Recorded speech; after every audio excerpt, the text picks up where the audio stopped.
I'm very happy to bring up your next comedian. She has been on our showcase before. She is a true delight. Everyone, please give a very warm welcome to Katie Zane.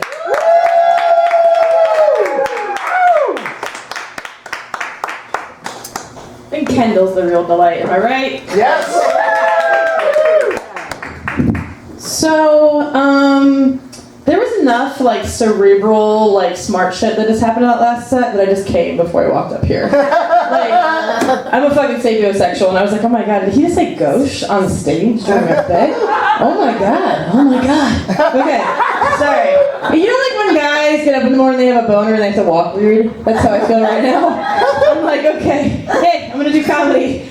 My vagina makes me bend over, apparently, when I get turned on. I don't know.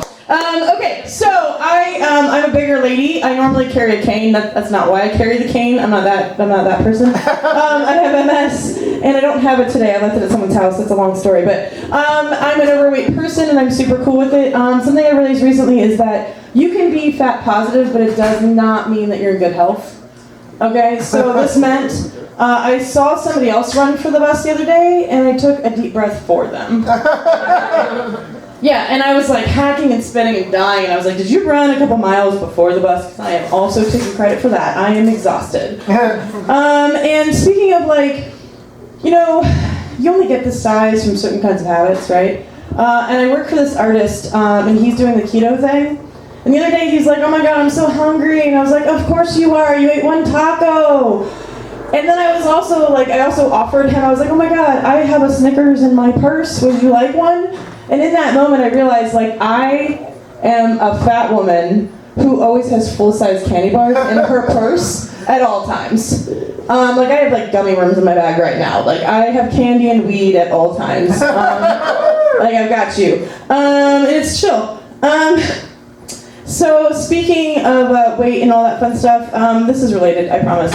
I really like information, and when I was a kid, I used to hang out in the library, and I used to, I know what microfiche film is. I know how a card catalog works, I'm one of those people. And when Google came about, I was like, oh thank god, I don't have to leave my house anymore, I can just be here and not have to deal with people to learn things. And recently I learned about hyenas. And hyenas have a matriarchal society. And they got this way because they have pseudo-dicks. They have built-in anti-rape devices.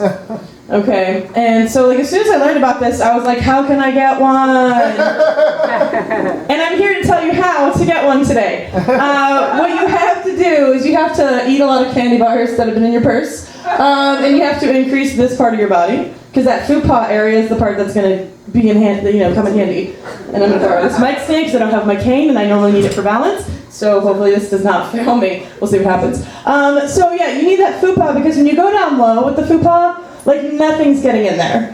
You are protected. It is a soft chastity belt. Keeping your vagina safe.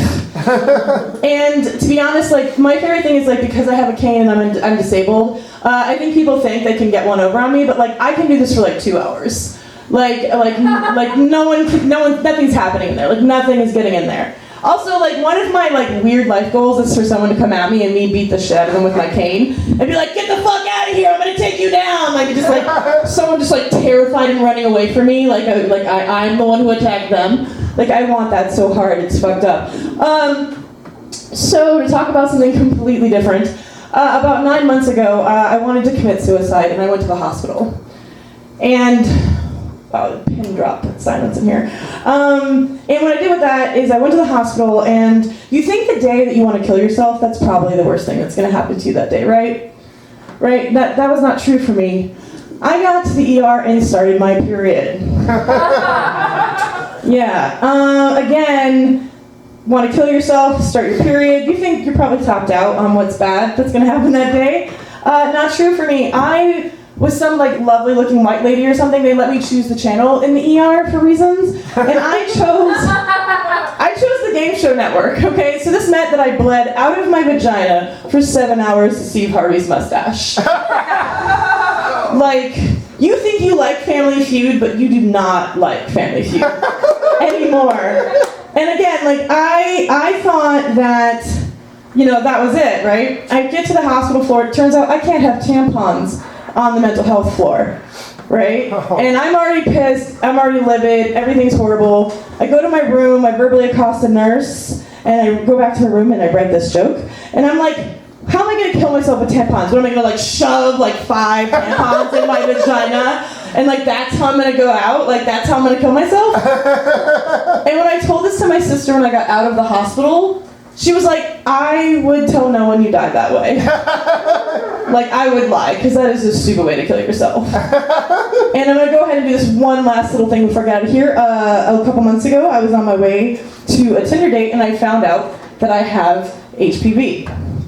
When normal people find out they have an STD, they feel like, oh, I have to tell people, like, oh, this is a concern, not me. I was like, fuck yeah, I have HPV. And the reason for my enthusiasm is I have been on Herpes Island for 15 years. Socially unacceptable, stigmatized, no one's a fan.